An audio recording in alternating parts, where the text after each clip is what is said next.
A-list ni nini? Is it a movement? Ni mkusanyiko tu wa wasichana maarufu kwenye Bongo movies? What is A-list, Irene Uwoya? Ni kitoka mwanzo tunaanza ili group.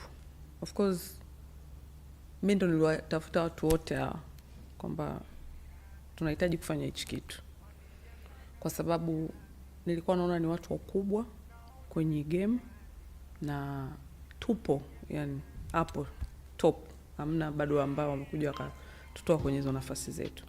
Ndio maana mwanzo ilikuwa ni Queens, baadaye ikaja top 6, yani wale wa juu kabisa. Kwa hiyo A-list ni A-list kama unavyojua, yani ni wa kwanza, yani ni wa juu, yani ni watu ambao ni A-list. Yani nishino kuiweka kwa Kiswahili, I don't know, lakini nadhani ndio kama umenielewa. Ni watu ambao ni wakubwa kwenye industry yetu ya movie, lakini ni wakubwa pia kwenye nchi yetu ya Tanzania, kwenye vitu mbalimbali vya jamii pia, lakini ni wakubwa kwenye kila kitu. Yani ili kitu kiende au kifanyike ni lazima kuna watu wa juu, yani ambao huwezi kuwaacha, ambao ndo A-list, ambao ndo sisi.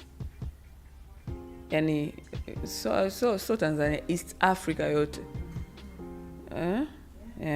Kwa hiyo sisi tukajiita A-list kwa sababu ni A-list. Bado tuko tumetetea mataji yetu hapo juu. Tumeanza zamani, bado tupo na tunaendelea kuwepo. Yani tumekaa hapo sana hapo juu. Hatujashuka, bado tuko hapo juu. Kwa hiyo ndo maana tunajiita A-list.